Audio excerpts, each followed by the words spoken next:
Welcome to Midwest Paranormal Presents Paranormal Soup. I'm your host, Jason Bland, and tonight we have William Whitecrow as our guest. Too bad we could not get him to work with Be Live TV tonight. He couldn't get his audio to work. They've had this issue with Be Live.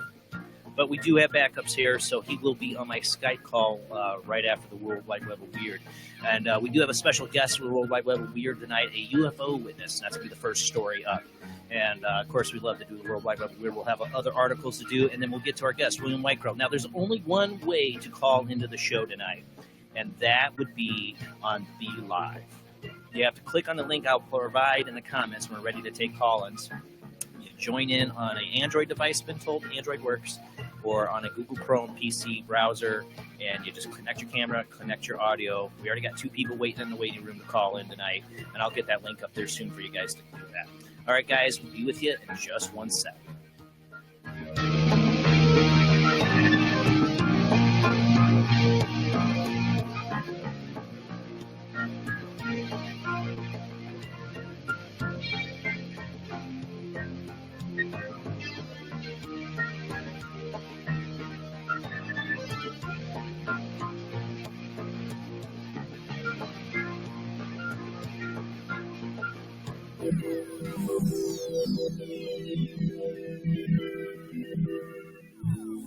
All right, welcome to another night of Paranormal Soup. How you guys doing? Let me get my screen here so we can see. We got the lovely Jamie D in the house with us tonight. How you doing tonight, Jamie? Doing great. And I'm excited for our guest, William Whitecrow. We're going to talk about, he's a shaman, he's a healer, he's a paranormal investigator, UFOologist. We're going to talk about the secret space program. It's the biggest interest of mine to talk to him about. I've heard of him. He has the Quantum Quest. I think that's the name of the radio show. Sorry, I don't have my notes at the moment. We'll read his bio here right after World Wide Web of Weird. But let's go ahead and get rolling because I want to get to our guest as soon as we can. So let's roll into World Wide Web of Weird.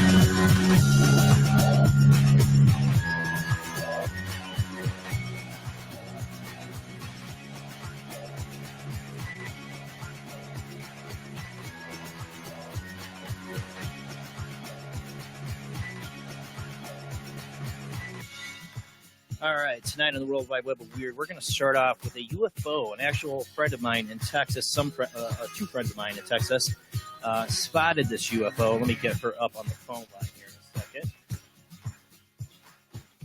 You still there with us, Lane? Yes, I am. How you doing tonight? So, we're going to start off with I'm World Wide Web doing of Weird good. with this.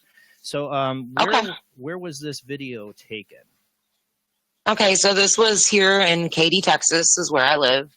And it's just literally right outside of my house, like walking, like going down the street. I live in a cul-de-sac. And so, yeah, we were just, and actually, Steve's the one that spotted it first. And he was basically like, what the heck is that? And we went outside, and first it was just one light. And it was just such a strange looking light. Wasn't anything that any of us like could just recognize. Right. So then we come out, and what you're playing right now, where you see like the three in a triangle formation.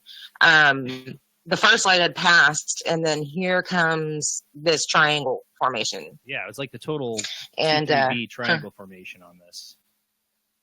Yeah, I mean, it was really, really, really crazy. And then that one disappeared. So we all went back onto the porch, and, you know, we're sitting there like, what did we just see? What just happened? And there was 8 of us, 8 adults and 1 child who witnessed this. And we're just like, what did we just see? And then a few seconds later, my other friend, he looks out and he's like, there they are again. And just here comes more lights. Pictures and videos have yes. gone pretty viral on YouTube. Yeah, it's you know, possibly, you know, it could be anything. You know, it could be drones, it could be flares, but that's a distinct triangle shape. We've seen this before, and it's got like the right distance between them. Yes. You know, yes. It's pretty cool footage. And when I saw it, I'm like, I know her. You know, I didn't know that this was hers. I saw this one too, and I've been really interested in this one. You didn't shoot this video. Now, who shot this video? No, a friend of ours, Billy. He's the one that shot this one. And then my friend Wolf is the one who did the other ones. But yeah, no, I mean, I was too in awe to even try to think about grabbing a phone or a camera. I was just like, we were all just like, what is this? What are we seeing here? Yeah. You know, and like I said, everybody talks about the T3B, the triangle UFO. Actually, just recently, somebody discovered in the patent office an actual T3, like we didn't call it T3B, but it looks just like it, a patent for a triangle anti-gravity ship. Somebody made a patent on it. It's pretty incredible. Right, you know, right. I think this technology is there, man. I think it's out there. Well, thank you so much, Lane, for calling in and sharing with us tonight. You're welcome. And you're welcome. I'm just glad I was able to share it with y'all. Yeah. Well, you have a great night. And tell Steven we say hello. Okay, I will. All right, you guys have a good night. All right, bye. Next up on the World Wide Web of Weird, we have and this was, thank you again. I love having this true testimonial to the actual sighting. That's pretty much a first on the World Wide Web of Weird. We got to have somebody call in and talk. That was really exciting. That was like a bonus. Yeah, I wish I'd had more time to talk about it, but I want to get through this. So next up, this comes from Unexplained Mysteries. Ambitious UK firm wants to build the Matrix. Oh yes. Improbable is the latest startup hoping to change the world by embracing virtual reality technology. This was posted on February 12th, May 2017. It might not be as well known as the VR headset developers Oculus or AI company DeepMind, but Improbable goals are perhaps the most ambitious of them all, to recreate reality itself. We're in the place today where it is actually possible to create artificial reality, said CEO Herman Narala, not in some abstract sense, but genuine, living, breathing recreations of this one powered by technology that allows people to have total new experiences. AI gets all the press, but this idea of recreating reality is going to become something in the public consciousness that is as important and significant as artificial intelligence. Now valued at over $1 billion, Improbable has developed a new platform, Spatial OS, which it makes it possible for anyone to build huge agent-based simulations running in the cloud. The ultimate implementation of this technology could one day make it possible to recreate the real world in a total, immersive, persistent simulation indistinguishable from the real thing. Basically, we want to build the Matrix, said Narala. You know, I just picture what will happen to society if they come up with some virtual reality that just, is so real. Just, I just picture society like becoming very plain and boring. People living in cubicle homes because they can live inside any kind of mansion or world they want to in VR. So their outside lives they don't take much care of, but in VR they're, it's basically like, seeing what happens to people who have like gaming addictions now. wait till the whole All of our world language, all of our language is just going to turn into grunts and sounds. No, I mean, people are going to have experiences and conversations and lots of sex, I'm sure, in a VR world like that. But that's the problem. People can just, not care about their everyday life. They just go to work to pay the bills so they can get in their VR life. That's what I've always pictured happening. All right, next up, this is from the Mirror. This was all over the place, actually. Is this a ghost boy leaping from raging floods in Colombia? Let me see, get that video up. The footage appears to show a boy coming out of the water onto a brick wall from nowhere. This eerie footage was made after 94 people were killed in these floods. This eerie footage from a flood-ravaged city appears to show the ghost of a boy leaping to safety from the raging waters. The video was recorded in the city of Barranquilla in the northern Colombian department of Atlico. Butcher that. It shows a badly flooded street with a row of shops turned into a riverbank by the fast-flowing water. The unnamed person who shot the film pans slowly to the right. In the distance, a strange sight appears. A figure of a boy seems to leap from the middle of the floating water up to a brick wall. The video zooms in, slows down the last few seconds so the viewers can catch it. In a city where 94 people have been killed by the heavy floods, the video touched a nerve of traumatized residents. Some commenting on the video watched more than 500,000 times believe the apparition might be the spirit of a child who died in the river. Yamari N. Espino wrote, "A lot of people died in the river, and amen for all those lost souls." Michael Canu Campus added, "Aha, you can see perfectly how he is passing." Norman Judith Rambo Polo said, "I saw him, and he's seen getting out of the river." Others are more skeptical, though, claiming the ghost is actually a reflection on the glass or a drop of water on the camera. I don't know. It does look like a little boy to me jumping out, or a little kid. I shouldn't say tell what gender it was. All right, next up we have, this is from the Daily Mail. This is a holy goat. Cyclops goat. This came from the Daily Mail. Holy goat. India's miracle Cyclops kid born with a rare condition that defies vets as villagers flock to worship the sacred one-eyed animal. Cyclopses are normally considered the stuff of legend, made famous by ancient Greek poet Homer in his immortal epic, The Odyssey. But they exist on Earth, and one has just been born in Assam, India. The baby goat with one large eye has baffled local villagers after its birth on May 10th. Cyclopsia is a rare congenital disorder that occurs in both humans and animals. The frontal lobe of the embryo brain does not develop properly, and two separate are left the right hemisphere. A creature with a cyclopia may be able to distinguish left form properly. Creatures with this condition are normally stillborn or die shortly after due to breathing and brain problems. It's an incident 1 in 16,000 born animals and 1 in 200 miscarried fetuses. It's caused by genetic defects or toxins ingested during pregnancy, such as dioxazine, something I can't pronounce, found in corn lily plant. Weird. That definitely deserves to be on the World Wide Web of weird.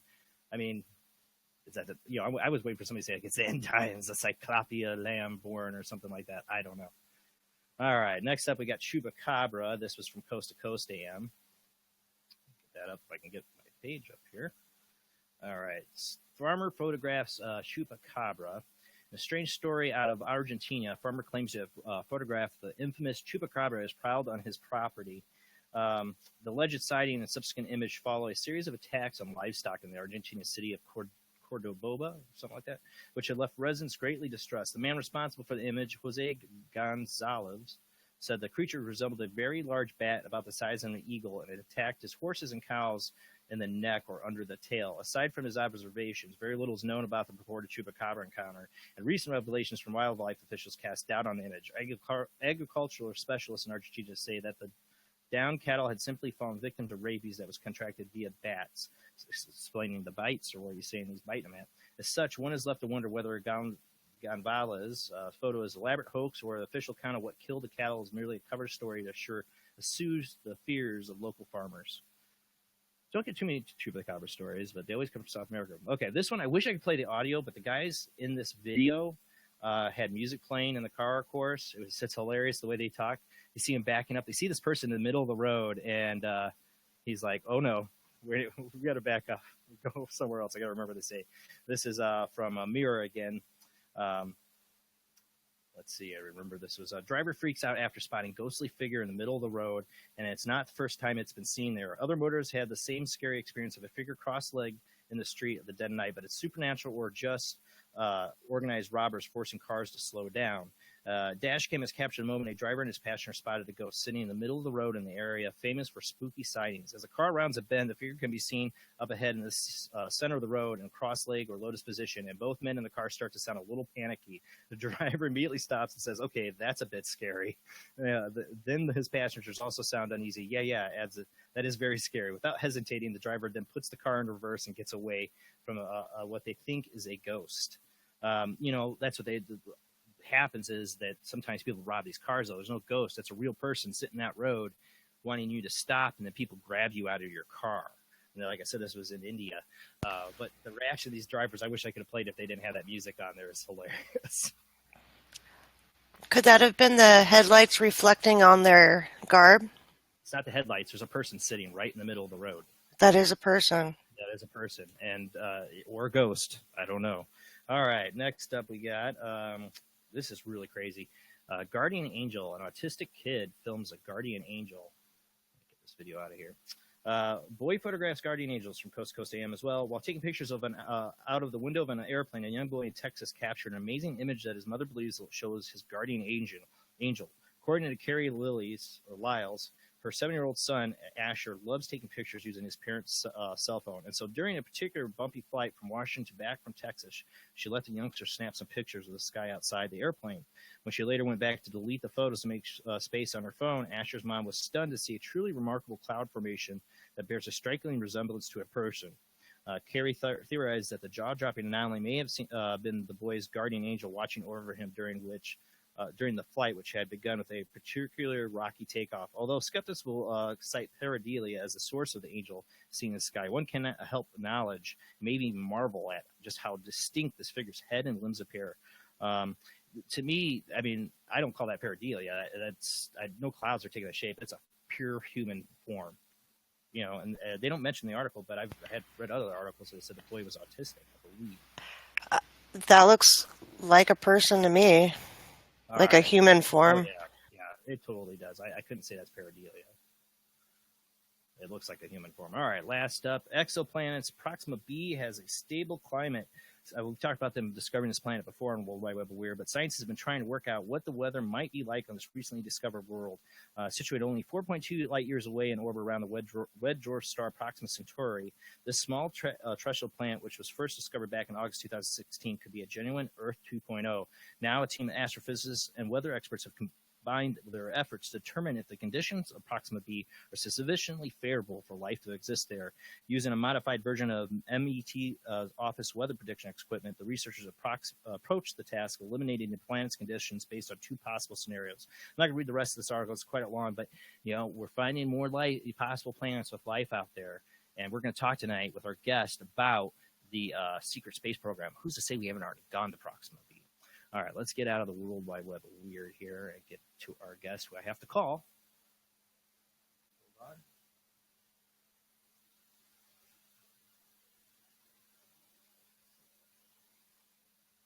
Calling our guest.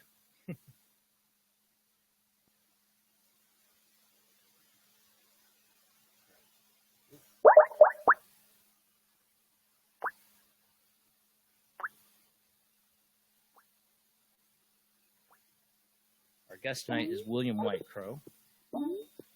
Here, let me calling him on Skype here.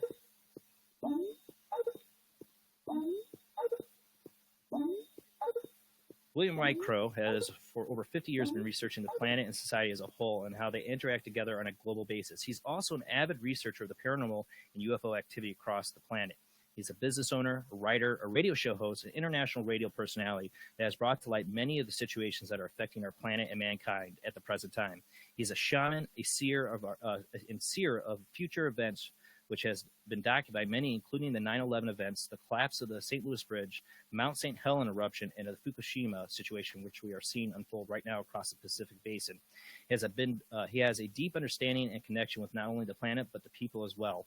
White Crow is a Vietnam veteran and understands the realities of war and peace. He has been involved with several secret limited access programs, which he has only recently agreed to talk about. He sees what's really happening in the world around us as far as Earth and humanity as a whole are concerned. His recent book titled, Are You Tired of Living a Toxic Life? Is now on Amazon, and it deals with personal choices and change, which is much needed in our world of today. His mission is to wake people up to the reality of our situations as a species here on our own and one and only home, planet Earth, and what we could do about it.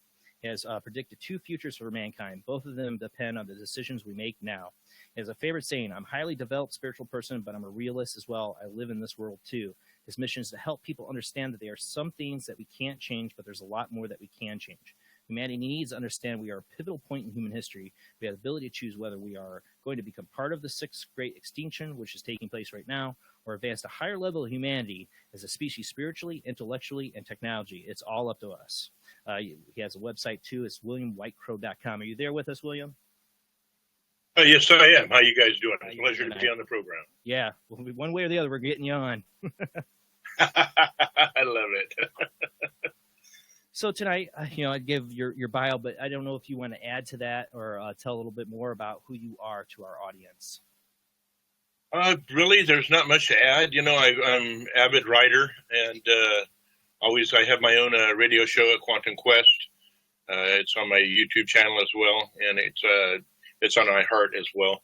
I'm just, my main thing right now is bringing the truth out. What's really happening with the UFO thing? What's really happening with? By the way, I like those paranormal clips and UFO clips you had before I came on.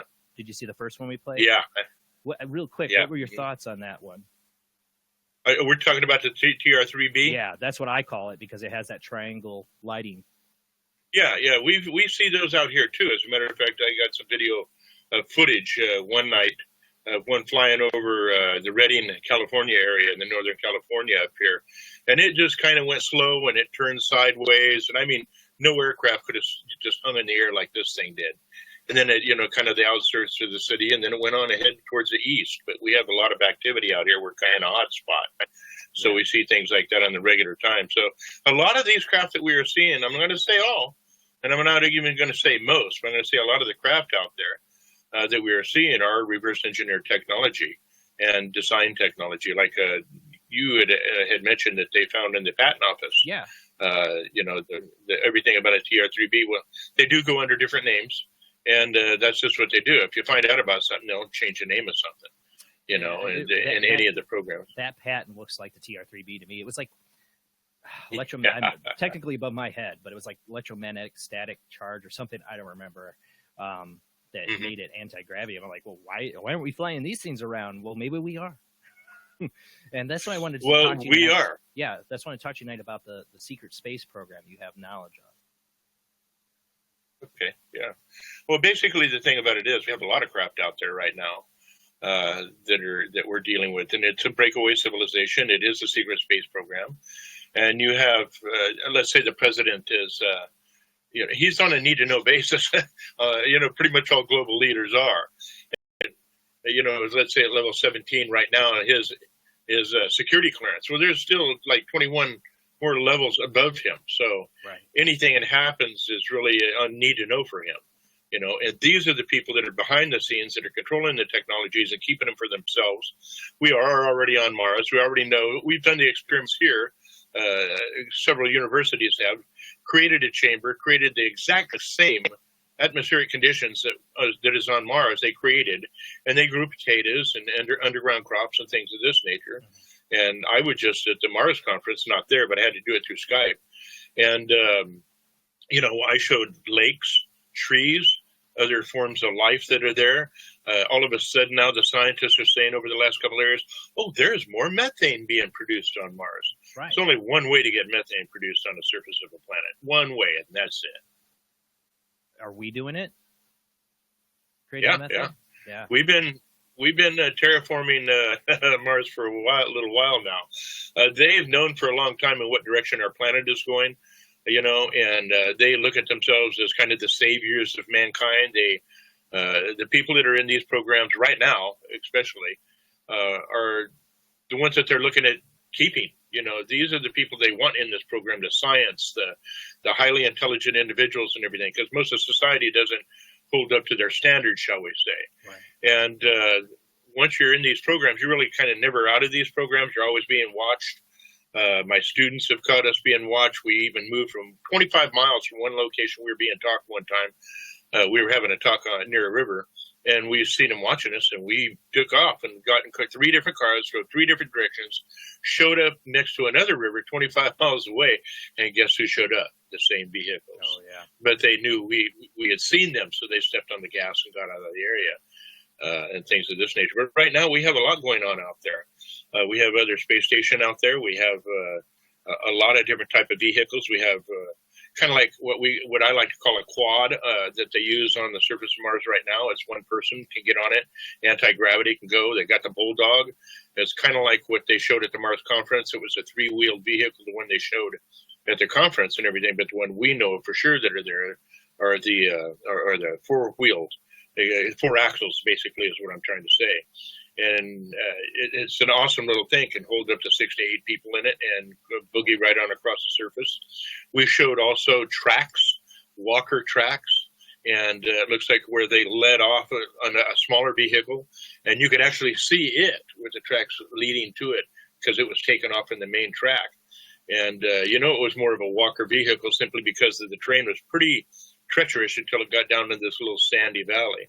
We've also showed where it looked like snakes, coming up out of, because most of the life on Mars is under the surface or right. in the crevices and caves and things of that nature. But the one thing that people need to realize on Mars, during the daytime, especially in spring and summer, because they have long summers, the temperature are up to 78, maybe a little more degrees on Mars. And the winters can drop to 100, the nights can drop to like 159. And it really depends. If you're at the northern and southern latitudes of Mars, of course, it's going to be a little colder. It's just the way it is, like this planet right here. We've already proven on this planet right here that extremophiles are in the hottest and more acidic conditions.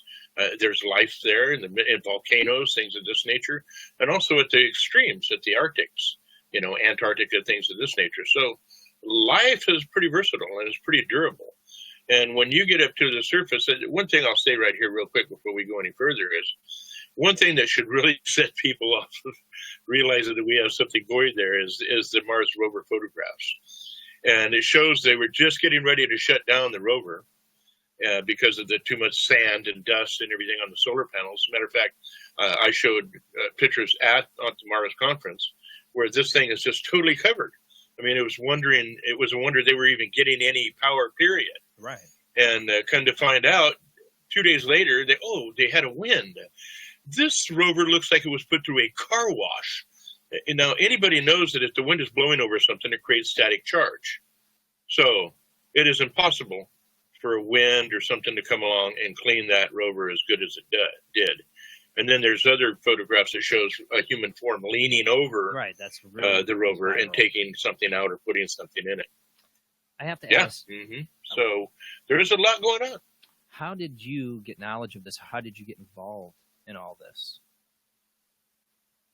Well, basically it started because early on I don't like to use the word abducted, but maybe that's what you call it in the beginning, and after my second or third time, I wasn't afraid anymore. I've been being given information on where a planet was heading. And what's interesting is I'm 63 years old right now, and I've seen everything happen to our planet in those 63 years. That's a short period of time, And I was involved in the program. Military contacted me and everything because of my experiences and everything. Once I joined the service, they had turned around and brought me into a room and asked me about all these questions about when I was younger and near Marsh Air Force Base with my dad on the Indian reservation. Funny thing was, they already knew all the answers, so it wouldn't behoove me to BS them or lie to them, Well, it sounds like they so every time I told them you were being abducted. Yes, exactly. That's exactly what it turned out to be. And as soon as I answered all of their questions that they asked me about my past, it was basically a welcome to the club. And there was a Sergeant Simpson who was with me the entire time I was in the service, and even when I went to Vietnam and retrieval aspects, things of this nature. But I was recruited basically for what I could do. I am very adept empath-wise. I see things, feel things before they happen. And another thing that they liked is because through my abduction experiences, because of them and because of, as I consider, genetic manipulation and things of this, and I'm not going to say I'm a super soldier. I'll say, I was a soldier. I'm not the best, but I have worked with the best. And that's what really true special ops individuals, that's the way we look at things, because everything's teamwork. So, but anyway, I was taken and chosen and trained into teaching others what to expect from Andrew Bashago. I trained him and everything, and martial arts and the psychological implications and how to deal with things when you end up in a situation. Let's say you come out of a jump room or off a ship, and he ends up getting scared, or something happens, or say an entity or gray or whatever, how to deal with this type of stuff, because all of them have different attitudes. And because of my interaction with these beings and everything, I could always feel them. I knew how they were going to react to given situations. So, and they liked that. And so next thing I know, I was involved in programs, learning, it was amazing the things that they were showing me. Technologies, weapons technologies, anti-grav technologies, zero-point energy technologies, fields, force fields, just things you couldn't believe. Then I started working with the weapon systems. And I was interviewed by an individual, which I promised him I would never give his name because he's got a book coming out, for about 30 hours. And he asked me about all kinds of things, the weaponry, the things that, we've seen on Mars and all this. And I told him, because I don't go digging through NASA files, but he does. And after he did this interview, he said, I want you to look at something. My wife was here. And she, all of a sudden, here's all this stuff I was talking about in detail. So he's got his head screwed on real good. And he's going to be bringing a book out. Now, maybe when he says it's okay, I can give his name and the name of the new book. Okay. I think it'll be a couple of years before it's out. But the fact of, the fact of the matter is, the reality that most people are living in right now is the fallacy. They're lying to so much. They need to open all this stuff up and give it to the people, and because that's the only way humanity at this point in time, with this world and everything, is going to get out of the situations that we're in. They keep the wars going and everything else to keep us not looking at this breakaway civilization, what we're doing in space, what's happening on the moon, what's happening. Sorry, go ahead. Well, as to say, you talk about, how it would change the world, just the energy. Are you there? Yeah, I'm here. You hear me? You hear me? Uh-oh. Do we lose the guys? Oh. You can hear me? Okay. Yes, I can now. Okay. But as I'm saying his last name, Bashago. I mean, you guys can, in a way, do you guys kind of collaborate for each other, like you worked at the same time, around the same time, in like the same projects? I worked with some of the projects, and that's what a lot of people, Andrew's a good friend and everything, and Andrew, it took him 30 years to find me, and he found me by an accident, to be honest with you. And he came to my house, and I looked at the wife and said, "Hey, Andrew's here," and she's known about some of this stuff, and she knew some names, and this is the key here. She knew some key names that I was involved with and everything. And Andrew came up and he sat down and he mentioned several names of the people, described them to a T, the time periods and everything. And my wife got tears in her eyes and walked away and almost broke down because it was basically, are you going back into the programs? My answer, of course, to that was no. But it affected her. It affected her quite heavily there for a little while. And I know at times, the programs that I was involved in with training Andrew and many other people, and then some of the jump programs, things of this nature, but mine was basically security for individuals and training purposes. We all had to go to Mars, basically.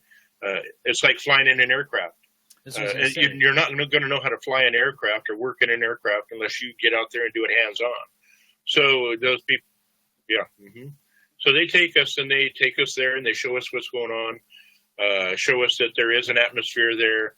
I mean, come on, NASA's first pictures from the rovers showed a baby blue sky, And the fact that there is plant life, trees, and I showed at the Mars conference several pictures that showed trees are planted in perfect straight lines. Now, the only way that trees are going to be growing in straight lines is if you plant them there. So we were trying to show as much as we could that we're already there. We're involved in programs. We're retrieving technology there. That's part of the big thing. And the secret space program that is going on has also been designed to absorb any other space programs that are going to Mars or anything like this. We have to remember that this is far beyond multinational, far beyond all leaders and presidents and things of this nature, because really, to be honest with you, some of the technologies that they have, if they were let loose with mankind's mentality right now, we'd wipe each other out. But at the same time, if mankind could get it together in their thinking, we've been taught to be on separated, me against you, like football. I vote for this team, you vote for that team. The politics, you vote for these guys or these guys right here. There's always separating, and that's been planned since the very beginning. And they don't have that in the programs. You're with the program, you do the program, and everything is working for a common goal. And that's another thing that people don't understand. Well, I have to ask you. To a point, I've been asked many times, would I'd like to go back into the programs and get out of here? And my answer to that was, yeah. Go ahead. I have to ask you, what was it like stepping foot on Mars? I mean, what was that experience like? How old were you when you first, got to travel there? And I assume this is a spaceship that took you there.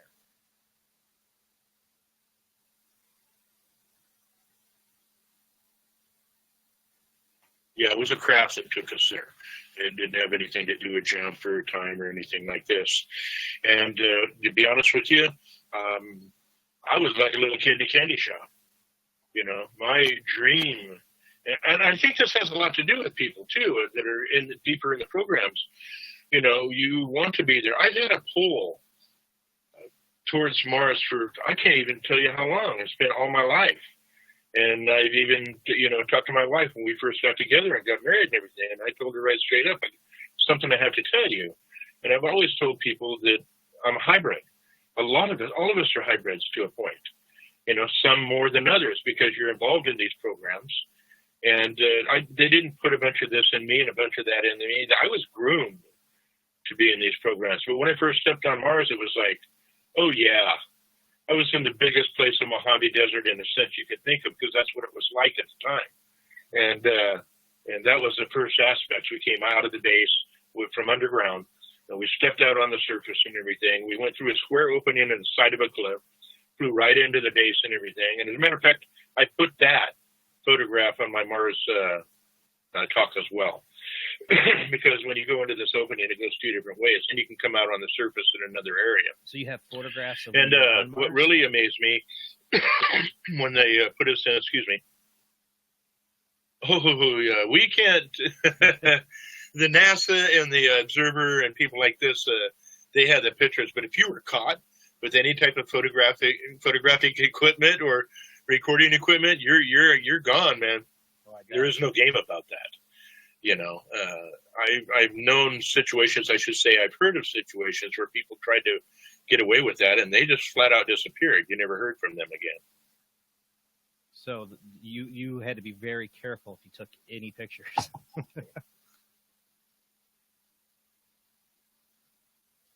Well, I didn't take pictures because I enjoyed what I was doing. What I was told that this was helping mankind. This has to be done because I'm going to tell you what they told me. This has to be done because Earth only has so long, and we got to think that these projects that these people on are generational, multi-generational. It isn't something where we're going to work 5 or 10 years on something like your average projects here on the planet. This is millennial and stuff. This has been happening for a very long time. And people have to understand that, you're not going to be a lot of people. Oh, will you ever get a picture? And it's like, are you insane? That's the last thing that I'd want to do. No, it's not the last thing I wanted to do it. But the fact of the matter is that it was so awesome there, seeing the plant life, seeing the other forms of life. There's a creature up there, it's like a snake, and it's got like a jaws that open up, kind of like the predator, as you see on the movies and everything. But it's a snake. It doesn't have that kind of head. But like when the jaws open of it's 4 or 5 different, teeth like they grab a hold of you and you're in deep stuff. There's very poisonous stuff up there. A lot of people don't talk about that either. And, you're trained what to watch for, what to look out for. There are herd type creatures up there. And this is another thing in the interview. I described some of the type of creatures, some pig-like type creatures, and they found it in the photographs from the rover. And then they showed me, and I was just blown away. I didn't think that they had anything. So really, NASA, without really even thinking about it, has given everybody all the information that they need to know that there's life, not only on Mars, but on Moon and, spacecraft around the sun, because it's changing too. There's so much changing. I look at it back now, and maybe I shouldn't have left the program, because it was so different. Life was so different. Well, and you knew the truth. And living back in this time period, go ahead. Let's say, aren't you afraid for your life, coming out with this?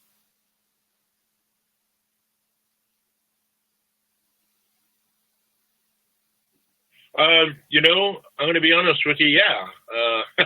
Because I was followed for so long. My wife and I have had some close calls. Things have happened to vehicles. Just some day. Here's another thing: a fire, 8,000 acre around us, wiped everybody's homes out and everything except for ours. Mm-hmm. Anytime something happens in our area, we're left alone. It's like there's 2 ways you can look at this. You're either worried about your life, or they're going to take care of you because they're afraid you're going to say something else. You know what I'm saying? Mm-hmm. And the things that we're saying right now aren't too much different than what a lot of other people are talking about, with the exception that we can give you details, and facts of details, and point them out logistically and realistically and logically, and use the NASA programs, the European Space Agency, Russia, China, all these different agencies out there. If people really do the research and really look, they're going to find out that everything we're saying is the truth. And we need to start preparing. We need to start getting better as a society, more intelligence. And I'm not saying, people are dumb out there. What I'm saying is we got to look at life in a different way. We've been taught to stay in the loops we're in. Every time there's a presidential election, what do they talk about? Taxes, education, things of this nature. And they keep people in that loop. And they get, you vote for this person, you vote for that person. Well, in the programs, there is no voting. There isn't any of this. It's only striving for the perfection of what they're doing. The facts are, when things really come down, a large portion of the society of mankind, our species, isn't going to be part of these programs at all. They only want the best. That's what was going to be my question: is how do they decide who's going to go live on Mars when the time comes, and what's going to make them? But I have had, let's say, people. Uh-oh, you broke up. You still there, William? Well, basically, they're already doing that, and they've been doing it for a long time. You see the TR-3B and everything. We got international space. Yes, I am. Are you there? Yeah, we lost you I'm for fine. a second. We have a delay. I'm doing good. Do you hear me? I hear you.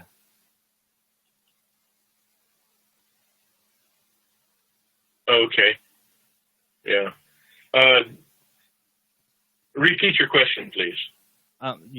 Sorry, we have a delay, so you're not hearing me for like a few seconds later. But I was asking. We've got some type of problem. My system shows that everything's good. Uh-oh. Let me call you back. Let me see if we reconnect.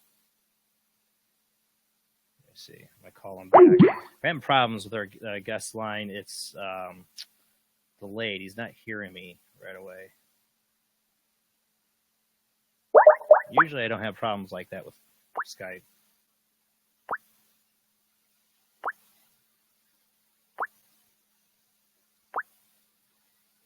We'll try. Technical difficulties, people. Hold on with us. Our guest tonight is William Whitecrow. I'm trying to get him back on the Skype line.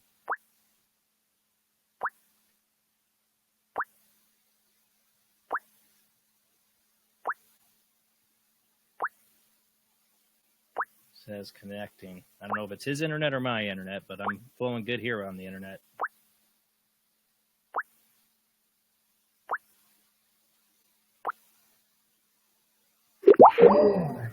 No answer. That ain't good.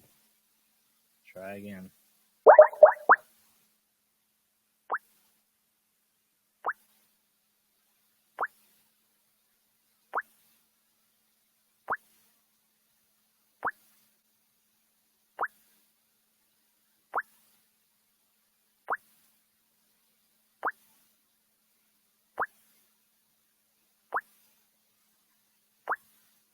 All right, I am having trouble getting my guest, so we might take a short break here so I can figure out how another way to get him on. So I need a video that says show will be back soon, because we'll see if I can get him on my other cell phone and into the show, but I have to run upstairs to get something. I should have had it ready. All right, well, guys, we're going to take a break for just a second. I'm going to see if we can get our guest back on. Let's see, maybe. Trying to connect to him. Okay, I'm going to go to a break. Let's see. All right, guys, we'll be with you in just 1 sec. Going to take a short break, and we'll be right back.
Okay.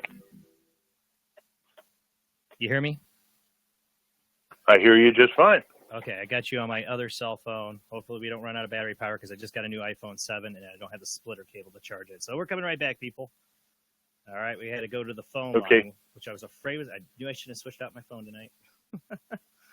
All right, so we got him on the phone line. We are back, people. We're with our guest William Whitecrow. We were talking about Mars. We're already going there. We already have bases there. William has been there. So let's get back into that, William. Tell us a little bit more about kind of your experiences. This is what you call the secret space program, basically, right? Yeah, that's what everybody calls it. Basically to me, it's just a program. One of the programs that's been going on for quite a while. And, I think everybody knows that now. There's just too much evidence out there. We had many people at Mars conference presenting their cases, showing evidence from NASA and European Space Agency and everything. And, everybody has really pretty much proven this without a doubt. You had asked me a few before everything started going where we couldn't hear one another. You're breaking up a little bit too. About who were how do they choose the people that are going there? Well, usually, what I have been finding out over the years is that most of the people involved in the program have had some type of encounter with extraterrestrials, one of the four types. And they have a very high sense of ability. Now, not everybody is this way. There's a lot of people that are in programs because they are military brass. They've been in the operations programs, secret operations, what we call, the limited access, unacknowledged limited access programs for a very long time, and that's their life. That's what they do. Right now, they're collecting scientists, microbiologists, and all kinds of other people to be part of the program because they're continuing on. Things are speeding up a lot faster than anticipated with the Earth and with society as a whole. Well, you wonder, I remember they had that 2012 movie, where it was like the whole Mayan calendar thing. And in that movie, they had people going, oh, there's these secret spaceships that are taking people away from Earth, whatever. And only the elite have access to those. Is that kind of how it would go down? Is that the elite, the people that they've decided to take, know when the time will come and they'll get on these spaceships in secret and take off? That's true. Yeah. They're starting to do this with some people now. Basically, they're setting the structure up, the entire structure and supply and everything like that. And a lot of people had talked about the SAVE program, this and that. I never seen any of that at all. It was very organized programs. They are working with the certain extraterrestrial beings. As far as most people know what's going on. There is going to be a time. There's a certain way they'll receive calls or they'll receive radio messages or wherever they are. They will be contacted these certain individuals, and they'll be told to go to a certain lake, and it's usually out in the desert or in mountain areas, and they will be picked up, and they will be immediately escorted craft and taken off world. And they have been right among us in our cities and everything already. As a matter of fact, one of the entities, a species of them, look just like us. And they are walking the streets and everything that we're doing right now. And the secret space program and the breakaway society doesn't mean that they just left the world and they're, out doing their thing. They are still on this planet. They are still intermingling with us, working with us, because they need the corporations. They need black budget programs, all this type of stuff to continue on what they're doing. But very, very, very, very close to needing, humanity at all and what we're doing on Earth right now. You got Raytheon, however you wish to say it, DARPA. All these programs are designed. The first things they design go into these programs. And then they're brought out to the public later on after they've been witnessed being used, things of that nature. Is that what kind of is going on with like Elon Musk and his, quest to go to Mars? Is he involved in that? Yes, if you're going to go in space, and you're planning on going to Mars or the moon or anything like that, you're brought into the program. So I'll kind of give you an example of this. When China launched their moon rover up there, they showed just a few pictures, video, and then they shut it down. Nobody was to see anymore. Basically, they were told, okay, this is what you can show, and that's good enough. Because, like I said, this goes beyond countries, beyond presidents, leaders, all this. Do you think any of our presidents know about the program?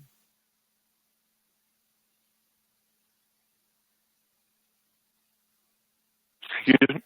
So do you think any of our presidents know about the program, the secret space program? They know something is going on, but they don't have, I know this is sound funny, but it's the truth. They do not have a high enough security clearance. So they could be left behind? Or would they be taken? They'd be like, then they'd find out. I'm not going to say they'll be left behind. I believe that they're part of that elite structure, but they're not on the upper echelons of that elite structure, or they wouldn't be the puppets sitting in White House or wherever, whatever country and what's going on. If they did have this knowledge, I think Paul knows that they would not be acting and have us heading in the directions that our planet is in for right now. I know there's some people in politics right now that are trying to get the truth, Hilliard, things that people of this nature trying to get the truth come out.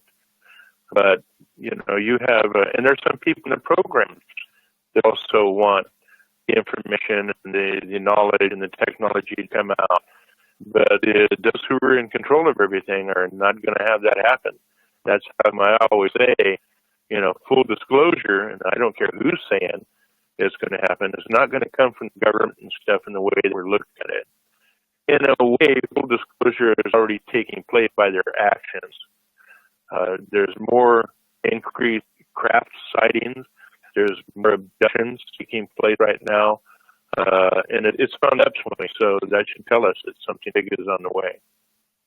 Now, you talked about, you've considered, should I have never left the program?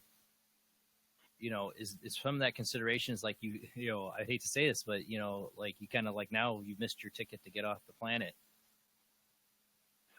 Well, I'm not gonna say that. I'm just I don't know how to put that. I'm not gonna say that that's not the case. I know I'm genetic. Going to continue on. I've already promised that.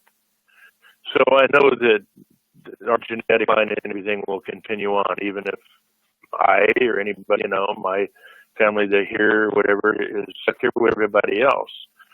But I also know that sciences and things are coming, to a point. There is a light at the end of the tunnel.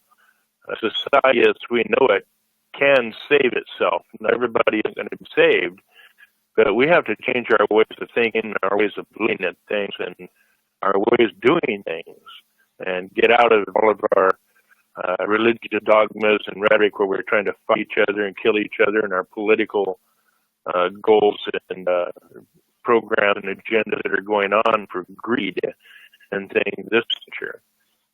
Then things change for mankind, because we do have technologies on the that are coming out. They're going to be very beneficial for mankind. Just released information that there's a shield around the Earth caused because of our very low frequency energies that are up there. It's part of what HARP is for too. That was a VLF program to begin with. I think it's the University of Alaska that runs it. I'm not sure. We're getting a weird but signal there's coming things. through your end.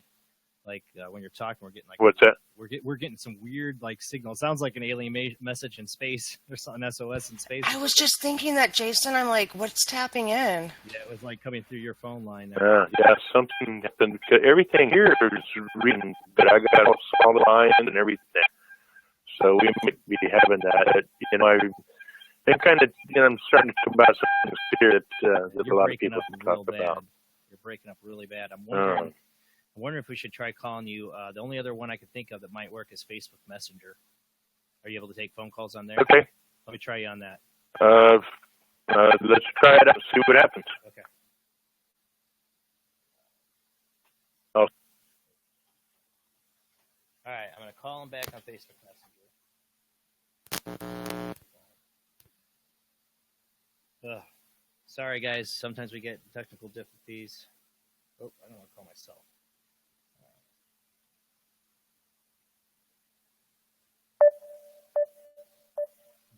That's Facebook Messenger making that noise.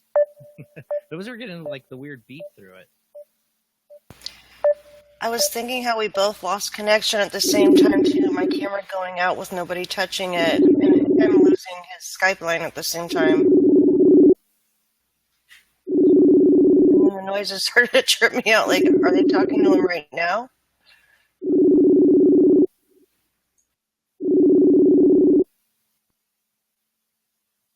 Says we're connecting. Are you there, William? Says I'm connected. You there, William? Can you hear us?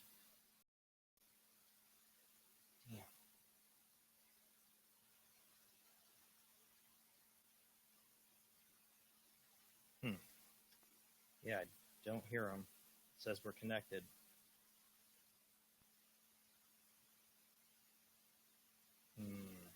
Not good. I was hoping that was going to be was my last thing to try because he was breaking up so bad. Should we just go back to the breaking up? Yeah, I can try calling him back on that because I'm not getting him on here. Damn. All right. I mean, I'm still able to put it together, the gist of what he's talking about. It's just a little distracting, maybe, for some people. All right, let me call him back, hopefully.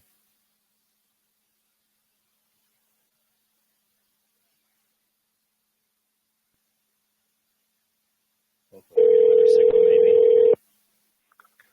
Hello, I could hear you, but you couldn't hear me again. That's weird. We're being blocked or cut or something. They don't want people to hear, so we're going to try to go with the phone line again. Hopefully I don't run out of battery power. Yeah. Okay, so now I am going to open up the phone lines. Hopefully people will be able to hear, you guys will be able to hear him or whatever. The link, the only phone line people in the audience you can call in is the Be Live link. You click on that, and then that will on a Google Chrome browser or an Android device, and you can join the show by video. That's only a phone line we got tonight. Both Skype lines are down. We do have some guests or some people waiting in the waiting room. Are you willing to take some phone calls here in about 10 minutes? Sure. Okay. All right. But I want to get back to, hopefully we don't lose you. Now, what is the alien involvement in all this? They've had to have helped us get there. Or, I mean, this technology is all pretty much come from aliens, I'm guessing, right? It's a mixture of Tesla technologies and extraterrestrial technologies received from downcraft, and also technologies have been given to us in exchange for their biological needs, shall we say. And what I mean by that is that they are turning around and giving technology in exchange for human beings in some cases. Right now, what is going on with programs and everything is humanity has been finally brought into the fold, shall we say. This has been going on for millennia on Earth, the communication and contact between them and us. And the higher-ups were given an option and said, listen, you can join in our programs and you can be part of this elite, part of us, part of what's going on here. And we'll enhance your lives, give you technologies and everything, but things are going to be pretty much running the way they are. In a sense, our planet's being terraformed. That's the way I've heard from several other individuals within the programs, and the way that I'm looking at things right now, we've been given enough technologies that the regular society is using to change the planet completely. So I don't know everything. Nobody knows everything. Right. I only know what I've been involved in and what I've heard and what I've been told and what I've seen. So, yes, we are very well involved with them.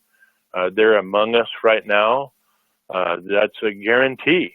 And their technologies are still going to be higher and higher and higher. And no matter what normal society does, gaining new technologies, they're still...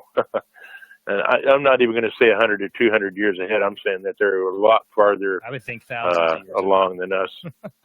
That's what it sounds like. Yes. You hear this stuff. Especially in the cloning aspect. That's a reality. If you can go to Japan and clone a dog for $100,000 exactly like the dog that you had before when it died, they've been cloning humans doing the same thing for a lot longer than cloning dogs. Well, I've always thought about the cloning thing is that if you were to have the secret space program, you can't have a lot of people in it or too many people are going to talk. That if they could clone their own crews and clone their own people, yes, they could keep it a lot more secret. And that's what they do. If their hybridization programs are amazing. The people think, oh, we can't live on Mars, or we can't live, do this or do that. You can do anything once you've designed a being to handle those type of environmental factors. It's not an issue. Right. It is a non-issue. Too, you wonder. I mean, you've been abducted by the aliens, and you were. How old were you that you think they were abducting you? Was it a young? My first experience, a very young age. I was probably. I started witnessing things all the time, of course, when I was 5 or 6 and things like that. But my first solid time period that I remember when we were living not too far from March Air Force Base with my father, was them coming to my window, and I was about 7 years old, right around there, 7 or 8 years old. One of the questions from the chat room is like, okay, so why are they so far ahead? I'm guessing he's talking about the military. If they're so far ahead, is it just all due to that the technology the aliens have given us? Yes, yeah. I mean, we're not dumb. Humans have designed and come up with if you are giving one technology, I'll give you a really good example of this. The United States has come up with several technologies, good technologies, but Japan has had the ability to take those technologies and put them together in different ways and come up with other technologies. That's what mankind does. We are given certain technologies, and then we go, oh, let's see, mix this and work with this with that. So they come up with more enhanced programs and more enhanced technologies. So, it's kind of basic. Anytime you're given a technology, the scientists that are working within the programs understand them so well that they mix them with other technologies, and we come up with our own technologies based on the extraterrestrial technologies.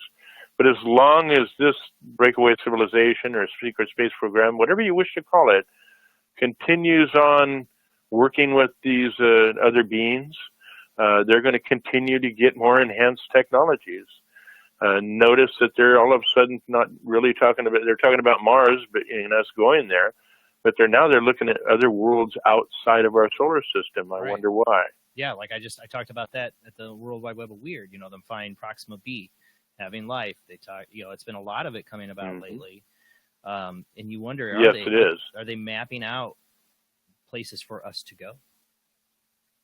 Yes, definitely. A lot of people might disagree with me what I'm going to say right now, but we're already leaving the system. There are so many genetic things that they've been collecting over time, species and specimens of everything they can get on this planet, just like the seed vault, the doomsday seed vault, shall we say.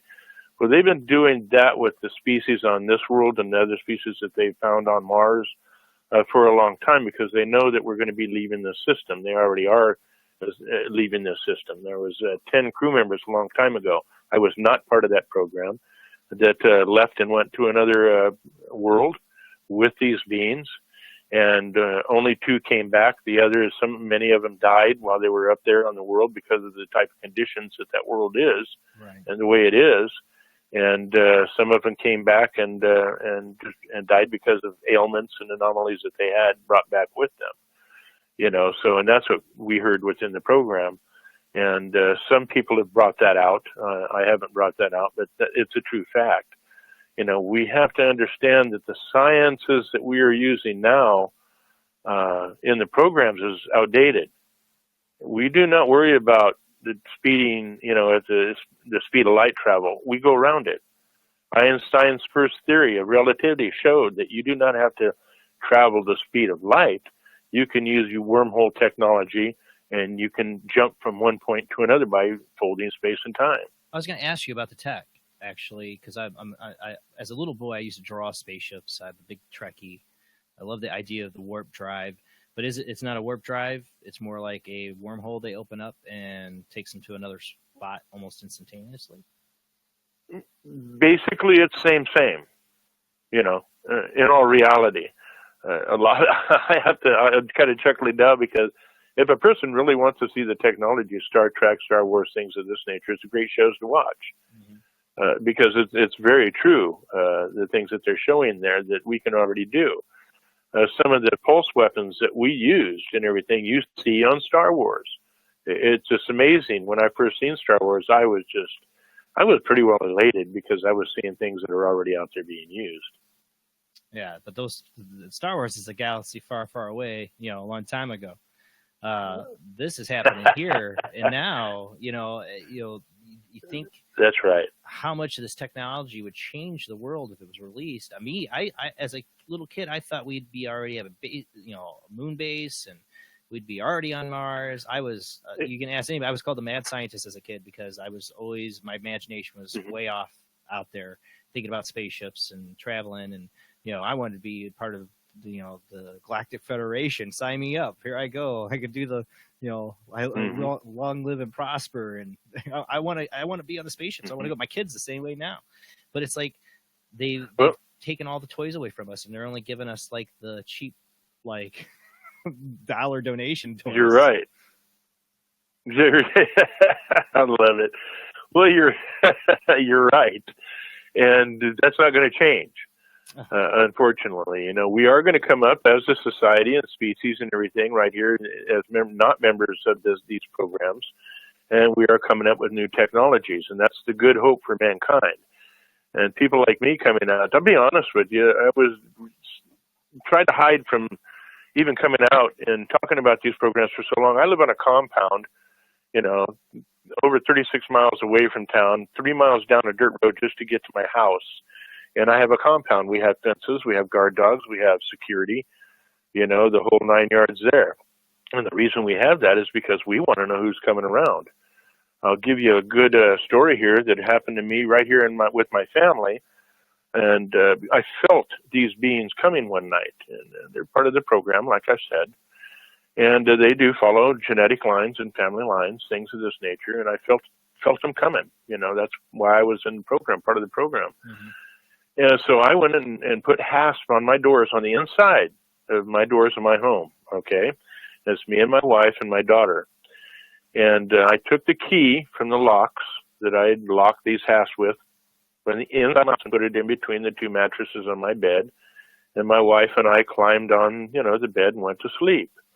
And I woke up at about 2:30, 3 o'clock in the morning out of a dead sleep, jumped up, ran out of my bedroom down the hallway, and here's our door standing wide open. No lock, no anything. There was no other key except there was one key because I destroyed the other key, and it was in between the mattress, and my wife and I, we would have felt anybody trying to grab it. Door standing wide open, crisp, cool air coming in. My daughter's door standing wide open too, but she was there asleep and everything, and I jumped out around the house. Started running around the house with my camera, and I just started flashing pictures up in the sky, and went around the front of the house and to where we had a 6-foot fence. I stuck my hand up over the top of the fence and took a picture, and you could see something that was disintegrating, not disintegrating, there's a word I'm looking for, fusing out, and got a good picture of it. Used, and they were fading out, phasing, phase shift, I guess you would call it. And and that proved to a lot of individuals, especially my daughter and things of this nature, that, we've been being visited for a long time. So they're very active in people's lives out there right now. That's just one experience I want to tell you. Go ahead. We do have one of our callers in the Be Live video room here with us, Zach. And he always has such great questions. How you doing tonight, Zach? And now you're muted yourself. Something, Zach. You worked earlier, fine. We tested earlier and he was fine. This is how Be Live is, man. It's been weird. Yeah, real weird. Yeah. I've never had this many problems. Yeah, and he was on earlier, and he had audio and he had sound. I had him in the waiting room earlier. I always give him the invite early. He came through really clear. Yeah, now he's not. Now we don't hear him at all. I'll be darned. We got another caller, Zach. Try reloading back in. Let's bring Laura Lee in. She's got a question as well, I'm sure. Sure. How you doing tonight, Laura Lee? I'm good, thanks. How are you? Doing good. Do you have a question for our guest tonight? I do. William, first of all, I want to tell you, thank you very much. You've been really interesting to listen to. The whole chat room's been talking about it, so thank you for being on here. It's a pleasure. Thank you for sharing everything you have. Now, I do have a question for you. I wrote it down so I don't forget it. What I'm wondering is, I heard you say that you have some gifts yourself. It was a little bit choppy, so I couldn't hear exactly. I think, were you saying maybe you were an empath or something along that line? Yes, most of those of us that have been in the ops fields in these programs have pretty much natural abilities. And I say natural because I believe all humans have the ability to be this way, but I believe there's been enhancements where people feel things, know things. That's one of the things they liked about me in the field, was that I had an intuitive nature, could feel things ahead of time, and kept us out of a lot of trouble.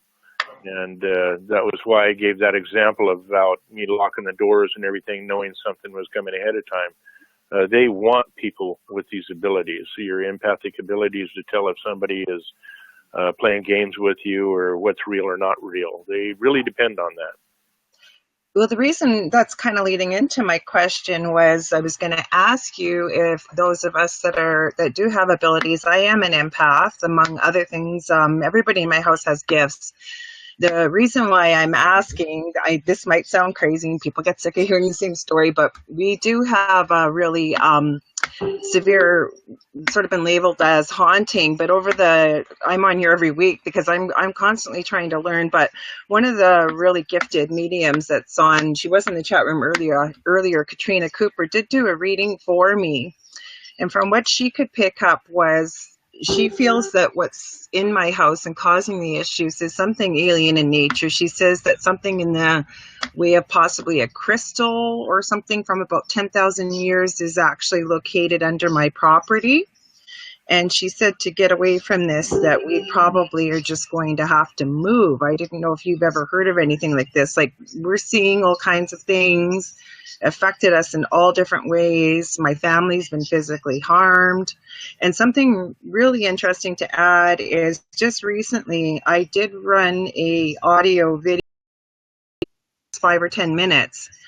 You can almost hear, I don't know how else to describe it. It sounds like something out of a science fiction movie, almost like some sort of alien transmission going on in the background. I'd love to hear what your thoughts are on that. Okay. Yeah, that doesn't surprise me at all. Okay. We do the same thing around here. My wife and I will be walking and we'll stop, because we're sensitive to them. We feel things, and bad things have happened around us too, because we do feel these things. We do know these things. The very interesting thing here I want to tell you is these things can phase shift. They can be standing right next to you and in your house and everything. You're not going to see them. You're not going to feel them. You'll feel them empathically and intuitively and everything. As far as the crystal aspect, I've not heard about that. I've heard of the technology aspects of, they are interested in a particular bloodline or a particular family, so they're going to interact with them, and they'll cause things to happen to see how you're going to react to it. Now, I've heard a lot about that from other individuals that were in the programs as well. Yeah, you know what? Like I said, a lot of what you were talking about tonight sort of resonated with me about some of the things that have happened here. And at first, when Katrina told me it, honestly, I thought, this is crazy. Because the other thing I'm going to share with you, because you were talking about it being abducted, and I sound like a nut bar here, but I know you won't find it this way. I actually asked this question a couple weeks ago, and I'd never even considered it a couple summers ago. And this seems... activity really seems to ramp up, or become more aware of it when I'm really tired, if I haven't slept for a couple days. And I was driving my vehicle. I was supposed to go to the store. It was about 5 minutes away. It was at a set of lights. I knew the area very well as community visiting nurse in our area. Next thing I knew, I was on a road, my vehicle. I have no idea where I was. And the really weird thing was my husband called me right at that moment. And he said, Laura, where are you? And I said, you're not going to believe this. I have no idea. And he's, what do you mean you don't know where you are? He goes, you've been gone for over an hour. Like, you're supposed to be back in 5 minutes. What happened? I still don't know to this day how my vehicle ended up there, where the time went, or anything. But the more I'm researching this, so I guess that's a common occurrence too. No, to be honest with you, this has happened to me. Okay. You know, it's happened to my wife. It happens to a lot of people. You'll be driving down the road. You also get the feeling you've been driving down the road, and all of a sudden you're 40 miles down the road. You don't know how you got there. You know, that happens to people too. But yeah, that's what happened. Yeah, to me, you've had some type of interaction with them, and that's exactly what's happening. Yes, though, because of the gifts in the house. Maybe. Sorry, I didn't mean to cut you off. Sorry. I'm sorry, repeat that? I apologize. Sorry, I didn't mean to cut you off. I was going to say, do you think that maybe my family is being targeted because everybody in this house does seem to have gifts, but other people that don't have gifts even experienced activity in my house as well? Obviously, you're being observed. To me, this is telling me that there's been interactions in your family. Look in your past history. Your grandparents, everything that goes back in time, your genealogy, see if you can find notes of any type of stuff, or they'll talk about this kind of things happening to them too. Because the only time that I've heard of this type of activity happening is when they're following somebody generationally. Yeah. The only thing I'll add quickly is on my father's side, my grandmother had gifts, had some very odd things happen that she was aware of. My dad's one of 17 children, though, so I have a massive family. As far as I know, I'm the only one from that generation that has supposed gifts, and my boys are the first males. So then they might be hybridizing your family. You know, that's a high possibility right there. But obviously, if you all have gifts, you would be somebody that I would be watching, and I'd be looking at the next generation of children and seeing. Watching their intelligence, if there's been a jump, or if they have a better understanding of reality and what's going on around them, things of this nature. There's a lot of factors here, but to me, what you just described is the same thing that's happened to me. It's happened to my wife, other family members, friends, and even those that are around us are affected. And that was a strange thing. And whenever they were around us or in our house or things of this nature, similar things would happen to them. But as soon as they left and went about their normal life and going other places, then those things ceased happening. Yeah, exactly. Well, you know what? Thank you. I know Zach's going to want to call back, and he's always got great questions. So thank you for your time. Thank you for your expertise. That makes a lot of sense to me. And thanks for being here. Great presentation. Well, thank you. I appreciate it. Thank you. And thank you for asking the question. Thank you, Laura Lee. You have a great night. Yeah, you too. Thank you. All right, we're going to try Zach one more time here. See if we can get him in. Sure. I hear you, Zach. Can you hear me? Yeah, I hear you. How you doing tonight? I'm doing pretty good. Jason, Jamie, Mr. Whitecrow, it's very nice to meet you, sir. How you doing? I'm doing fine. Pleasure to meet you. All right, sir. I did want to go back over to the space program. My question is, where does the government, or really any government, where do they get the funding for this program? Great question. Great question. Black ops, corporations, they have backdoor policies, straight up off the top, and I hope everybody gets used to that, because any secret organization or program that is going on with this program is a backdoor program. We need this, we need this, we need this. Okay, Raytheon, DARPA, whatever, they get right on it, and those are the top secret programs that they work on, the very top secret programs they work on. And the black budget, that's how come they'll allot so much of a black budget in all countries. Okay, this is the key here, to be dropped into their programs, and they get off that. But there are literal corporations and other things going on out there that fund a lot of the programs that are going on. And We need this. Okay, you go to the back door, you get it, you go out. That's the simplest way of saying it.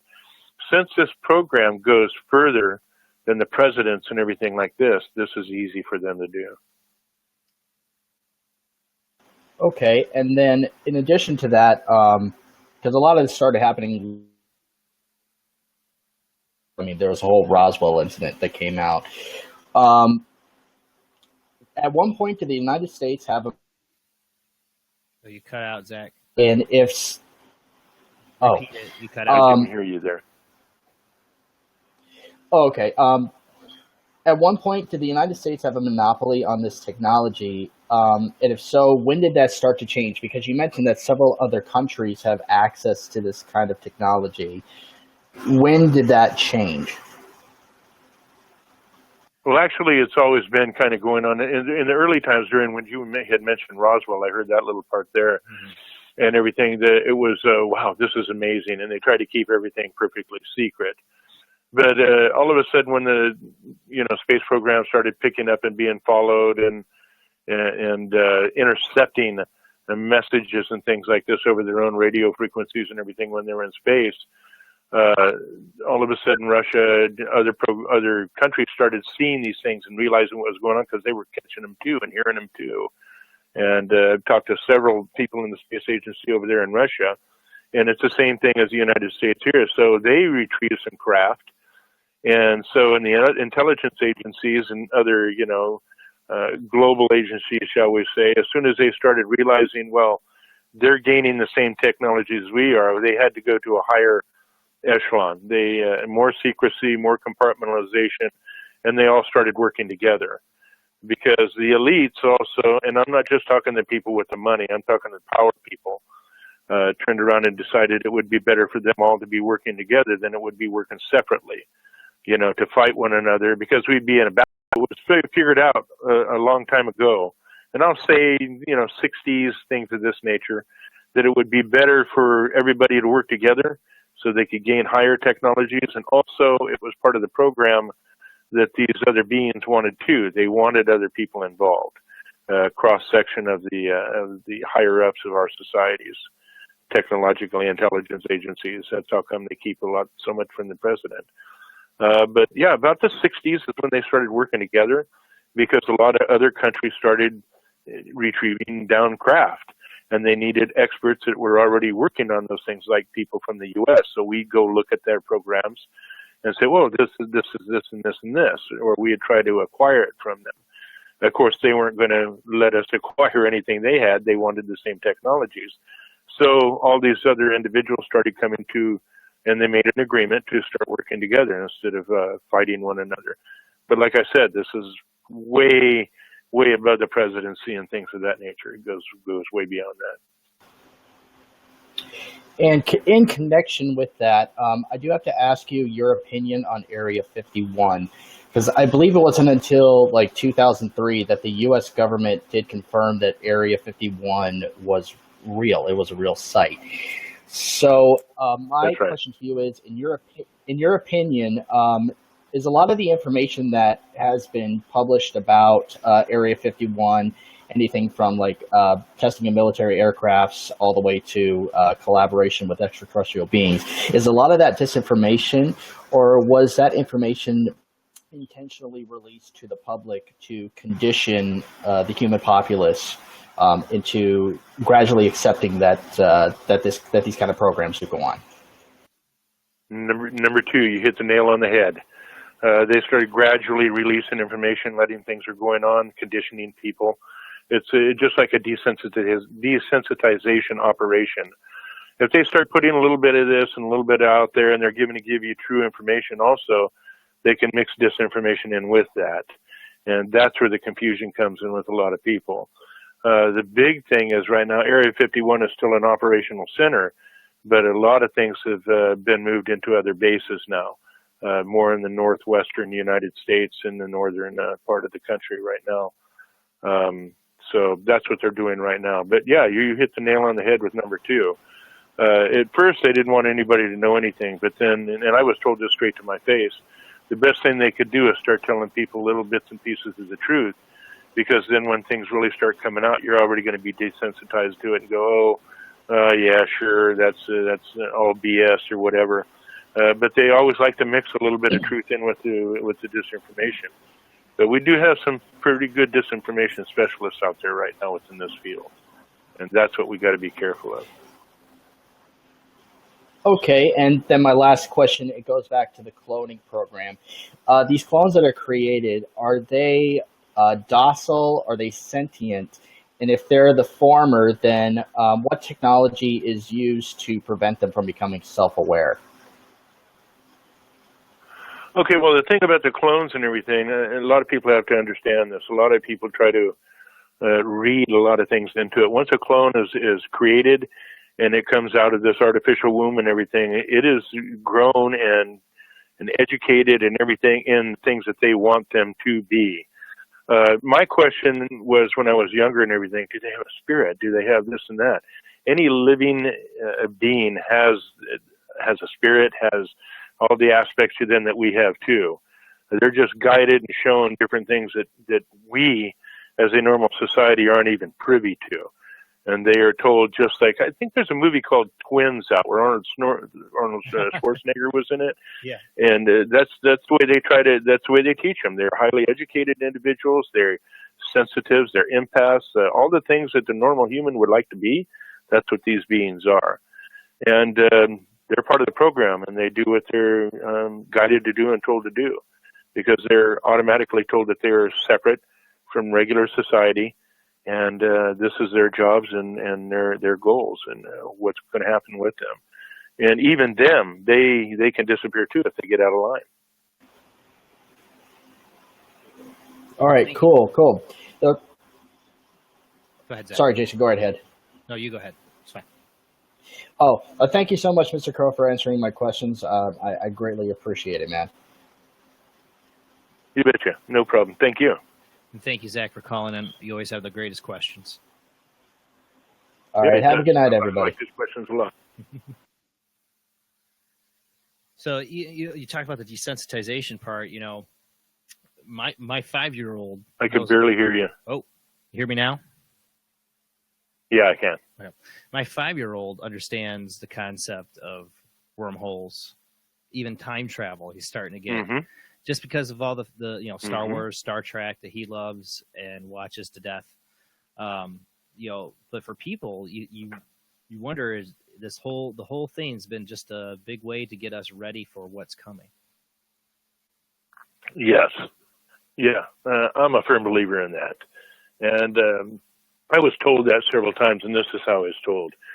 Do you want a society that's assuming that something is happening, or do you want to turn around and sensitize or desensitize a society into accepting what is going to eventually happen? That's how come, and I always was told also that the aspect of just bringing things out for people to see what's going on and everything really wasn't going to happen from the governments. It has to happen within the society as a whole, because nobody trusts the governments. They don't like, they've learned not to trust them. I don't either, and I worked with them for a long time. I know how they work. That's why I live the way I do, and I produce all my own power and do my own thing. Oh, you're on. And 100%. I am not connected. I am not a part of society in a lot of ways.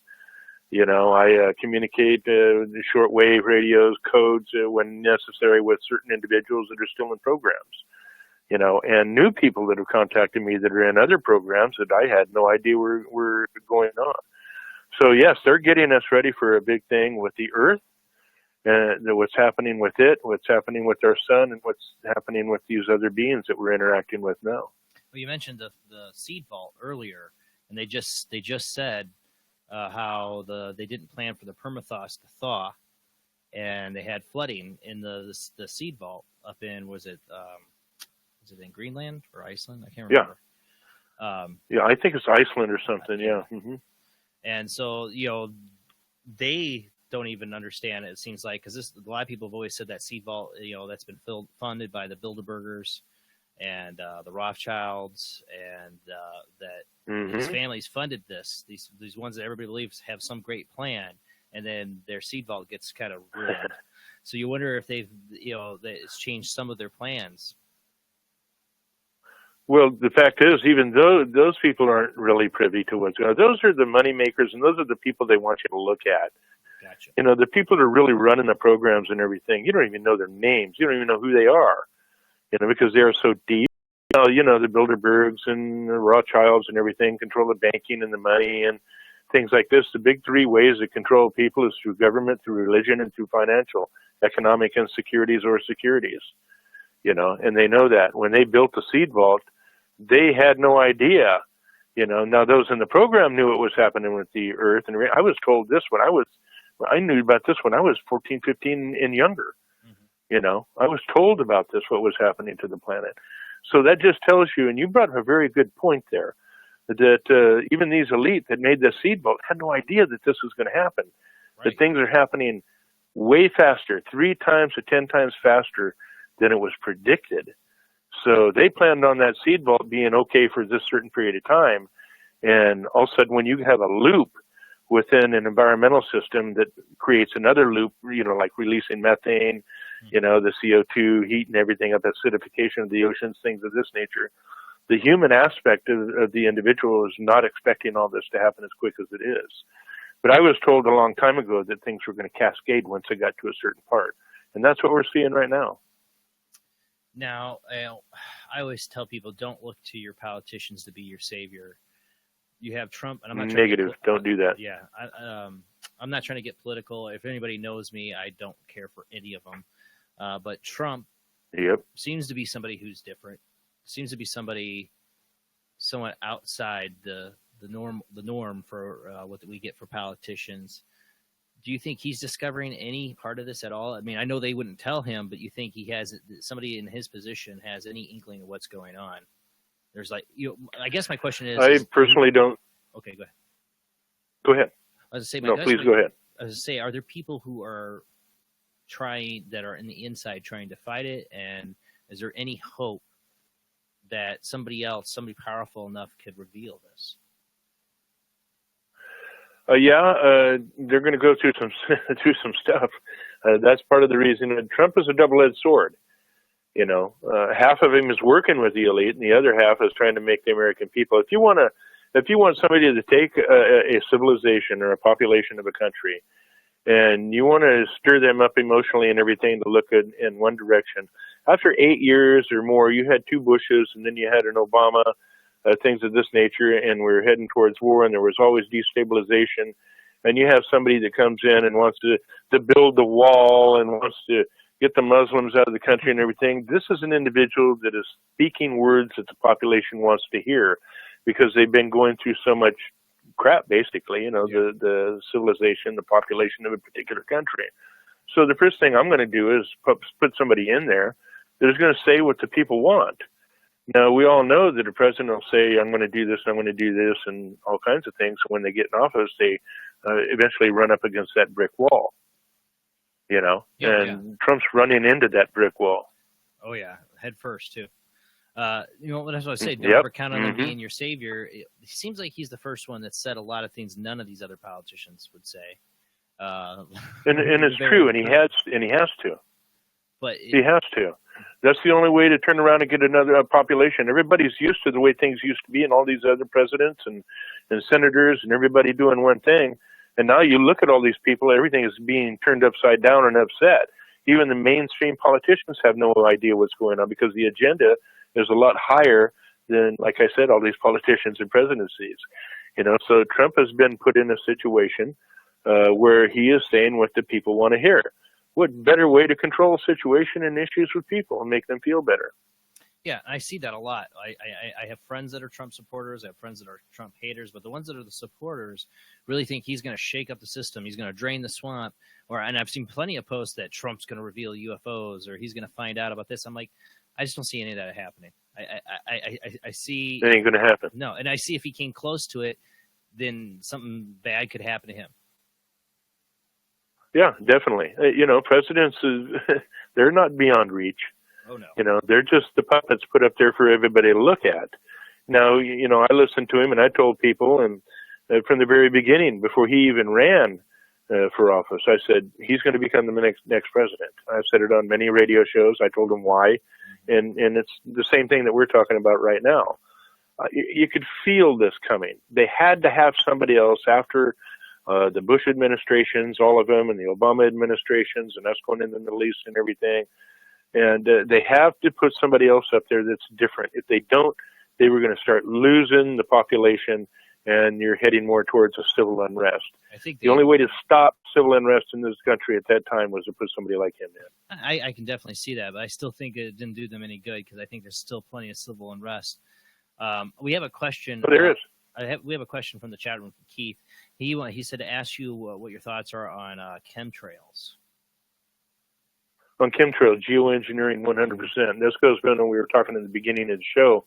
I was talking about terraforming and things of this nature. Now you got a lot of government agencies and, even Trump himself and everything. Oh, this isn't happening and that isn't happening.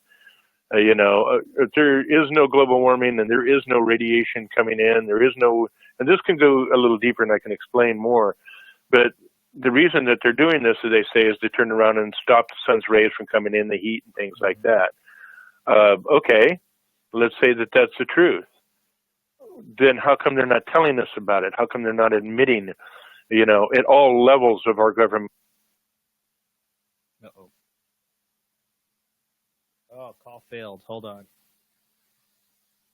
I heard the little drop a second ago. I'm calling him back. Yeah, it had so many technical problems tonight. You don't even know what's going on my end, and nothing's connected. It makes no sense. Like solar flares? Oh, it said call failed again. Try and call him back.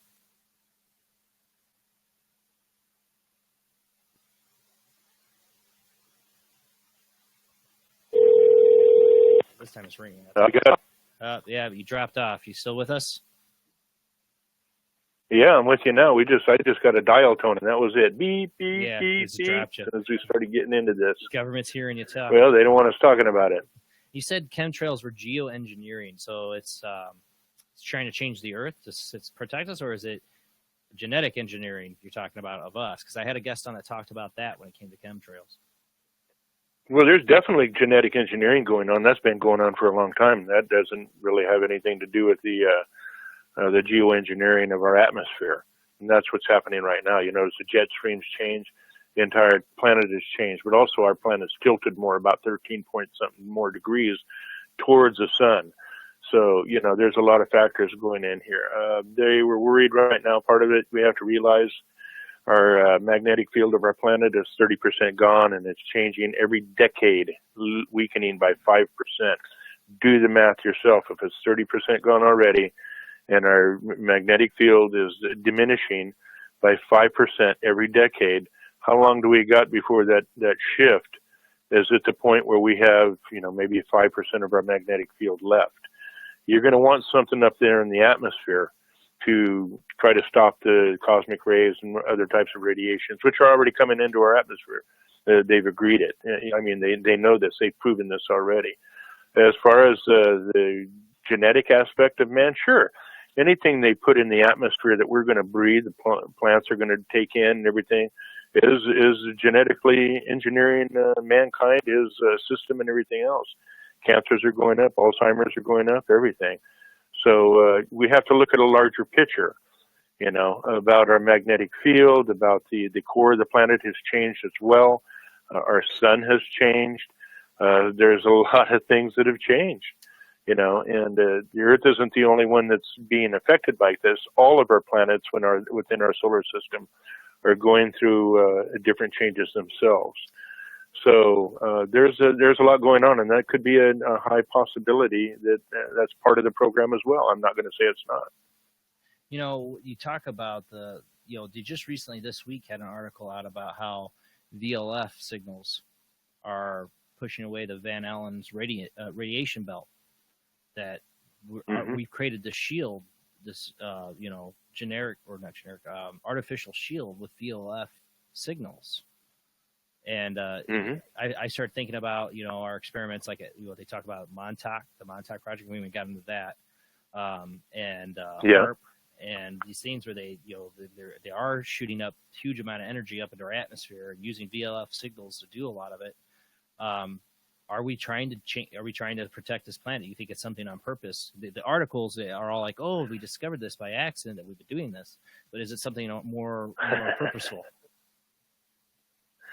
Yeah, it wasn't discovered by accident. They've known that this has been going on for quite some time now. We all have known this. I mean, your average citizen doesn't. You don't have to be the smartest cookie in the jar, to realize what's been going on. They've known about this shield around for a long time. We've known how to get through the Van Allen belts by kind of going through the pole areas, when we go into the outer areas to bypass them, shall we say. So going through the Van Allen belts was really not an issue. And this thing that you're talking about, this protective layer or bubble around the Earth right now fits right in, if you really stop and think about it, with a planet's diminishing atmosphere.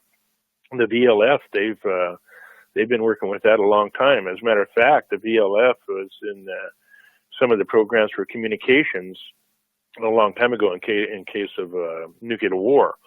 They had very low frequency communications set up all through the United States. As a matter of fact, their towers were only 200 miles apart, but Congress shut them down in 1974 because they found out that these frequencies were affecting people mentally and psychologically, in Russians many experimented ways. in that heavily, using it as a weapon on people. I'm sure we did too, but it came out after the fall of the Soviet Union how much they used that. They used it on us, on an embassy. They sent microwave transmissions at a target in an embassy to see if they could send a signal and mess with them, make them hear voices.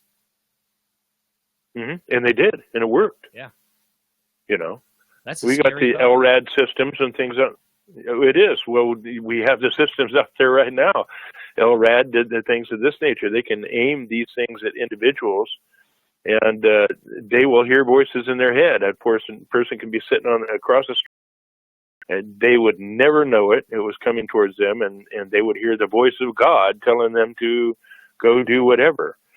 We do have that technology already, and they've used it many times. It makes you wonder the people people make fun of people put on the tinfoil hats, but how much of a real danger it could be if you were a target of our military industrial complex. I honestly, I don't like to say it's our military because I have friends that serve in the military. I always feel like it's a disrespect to our military. It's a military industrial complex. It's these corporations that Eisenhower warned us of this. I think he saw it coming. That's right. Because supposedly Eisenhower's the one that made the deal, right? With the aliens for abduction. Yes. Yeah. Eisenhower is the first one that made the deal. And actually Kennedy, before he was assassinated, was trying to really put the information out there on what was going on, but every single president's been told this is beyond your security grade. We can't tell you anything. As a matter of fact, I've seen a quick little interview, which you cannot find anymore on the internet or anywhere. It's been destroyed, taken out completely, where a reporter asked, Clinton, it was President Clinton. He turned around and Bill Clinton, and she asked him right straight up off the top, why can't you turn around and give us the information about UFOs?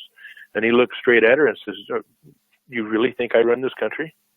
Oh man, I would love. And then he turned back around and looked into the audience and what was going on at whatever meeting it was. Wow. But I've looked for that. Oh yeah, believe me, I have looked for that for several years now, and I cannot find it anymore. But I watched it, I've seen it with my own eyes, and I heard him say that exactly. Do you really think they won't let me? Do you really think I run this country? Well, they made a big That's deal. what every president goes through. Well, he talked about it in his autobiography about how he sent, I can't remember the guy's name, to go look into the UFO thing in his administration, and that he came back with really nothing. They couldn't find out anything. Yeah. And they've talked about that. Because it's beyond their security. Yeah. And that's crazy. It's beyond their security grade. How does a president run a country? And effectively, military defense-wise too, he doesn't even know what he has to defend with. That he's given, like I said, the cheap dollar store toys too. Yeah, I think the greatest show that kind of tells you what's going on was the the one where the aliens invaded the world, and all of a sudden the president's going, well, we don't have anything to fight the Independence Day. Independence Day. And the one guy goes, yeah, he goes, well, Mr. President, and he said, well, the Area 51, the Jewish guy. Yeah. And he goes, come on, we know that's a story. And the other guy goes, well, not really. Yeah. And that's how it really works. I always love that part. That's one of my favorite scenes in that movie too. Is that scene right there? It's probably one of my favorite scenes in that movie, because I've always thought, even when I was a kid and I saw that movie, that man, that probably hits really close to home how it really is. That if stuff came down, the president, and it is the way about really this. Mm-hmm. Well, that's why they have the words, and just like they said, plausible deniability. Mm-hmm. And if he doesn't know what's going on, go ahead. I'm sorry. They probably wouldn't even mention it to Trump. Like, well, you don't have security clearance to know. They probably just be like, oh, there's nothing. He don't want to know. He don't care. Yeah, probably.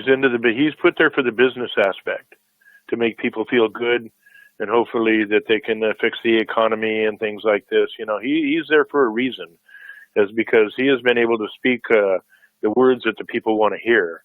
And the best way to control a very large population is put it out there, man. Tell them what they want to hear.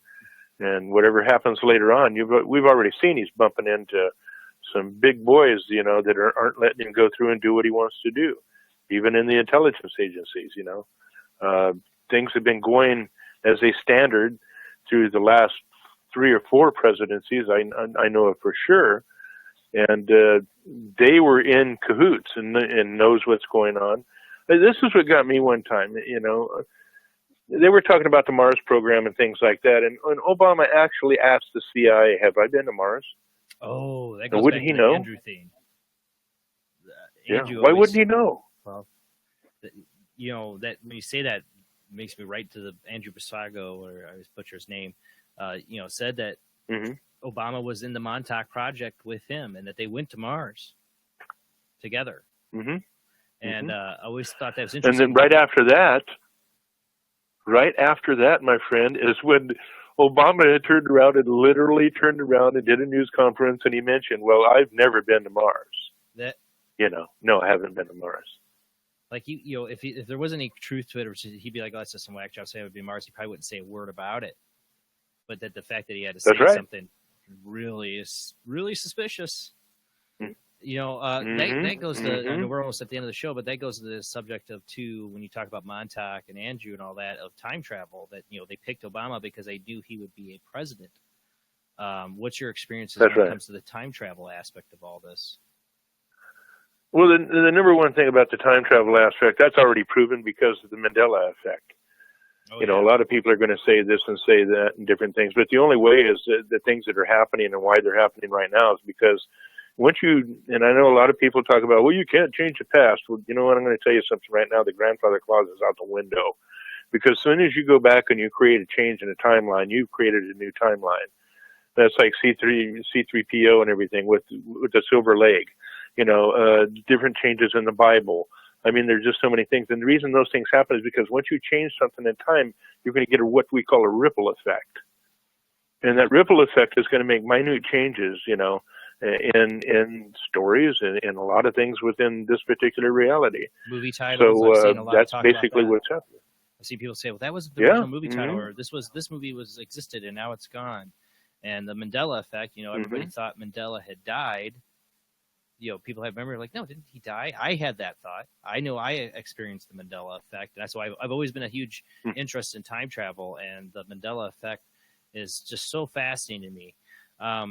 And there's even a kid recently, a young kid who's like supposed to be a genius that, is into physics, who says that we have created a separate timeline.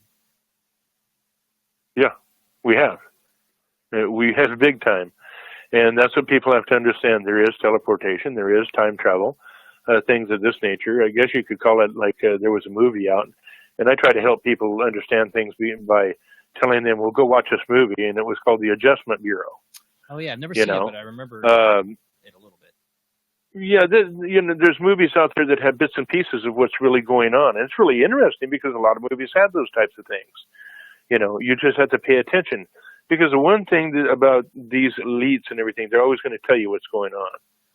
And they might only tell you once, but that's up to you to listen, on what's going on. Right now, our planet is changing in ways. Our timelines are changing in mega ways, things of this nature. And as far as the extraterrestrials and things of this nature, and you had Derek on your show, Derek Tyler, body before he was taken, that time period. Right.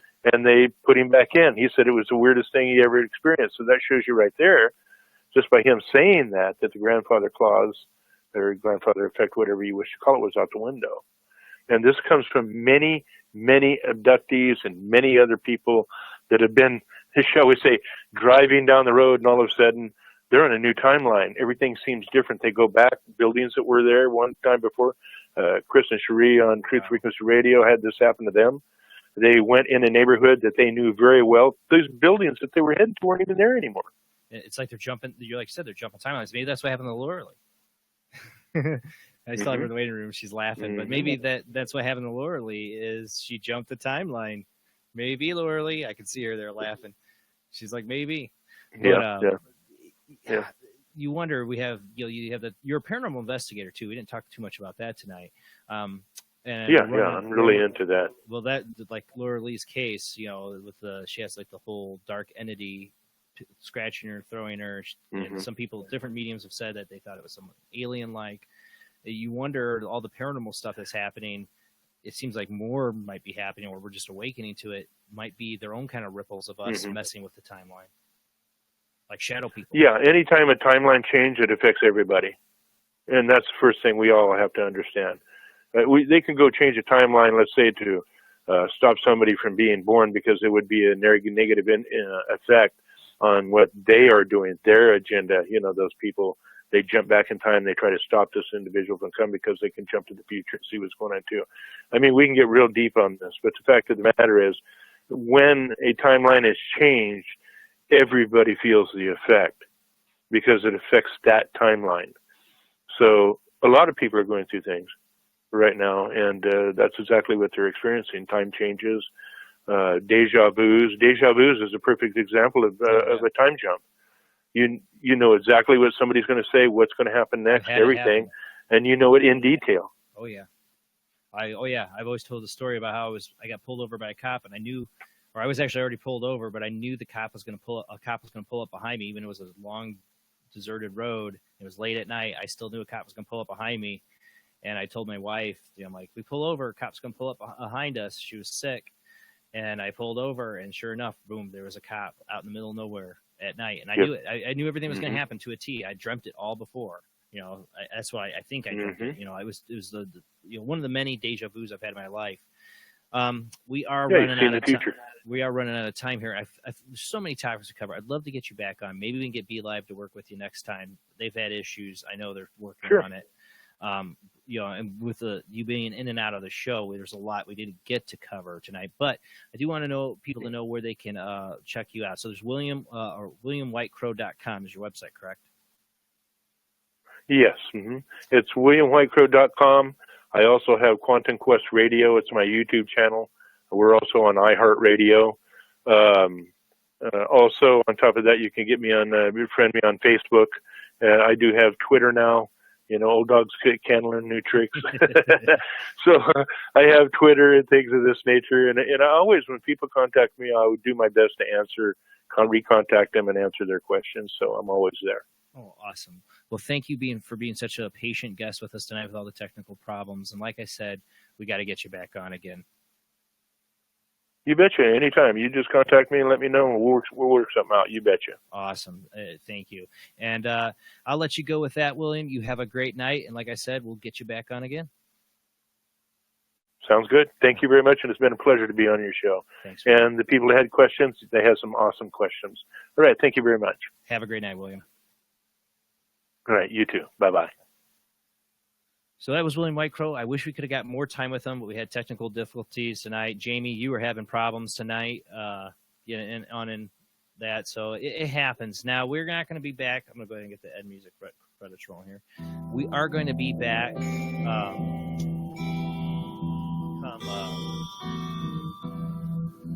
2 weeks.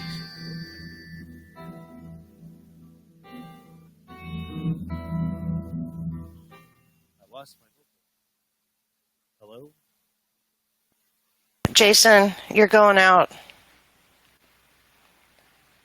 I don't hear anything you're saying. I know, I lost my voice. Now you hear me? Now I do. Yeah, sorry. I don't know. I lost my vocals. Okay, now we get the rolling. Okay, sorry. Next week, try this again. Next week, we won't have a Paranormal Soup show because we will be on a break for a day. For that day, I will be on experimenting though, because I will be joining a new radio network. It's not a new radio network; it's actually a pretty big one.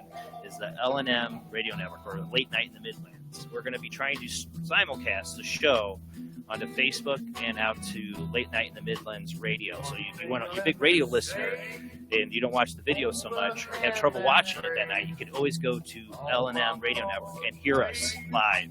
And they got a huge audience there. So we're going to be experimenting with that. You also get to hear some copyrighted music maybe on that. We're going to play some music.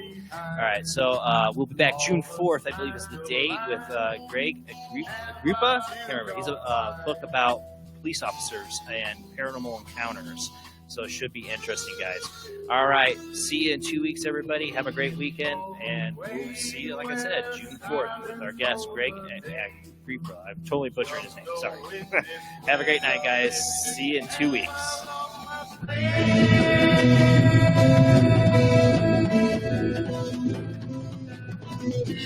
I have just one request. I'd like to get no rest.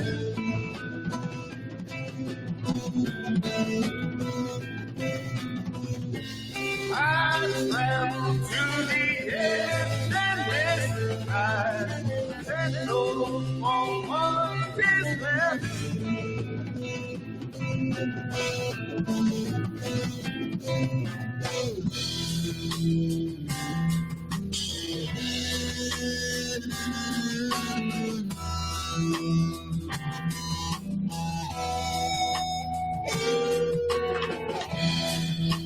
Just when times are still, my path so long there will never found my fill. Approach the ancient hill, walk along the path, don't look peak at last.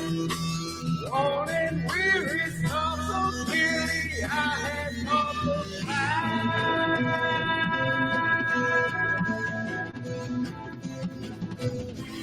I have just one request. I'd like to get no rest.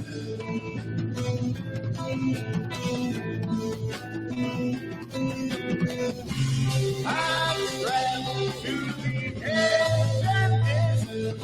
I let go for what was left.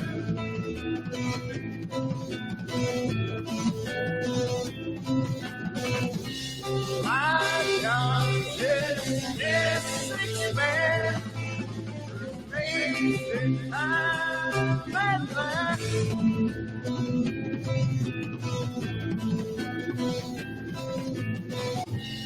I see my soul depart. I found my last request.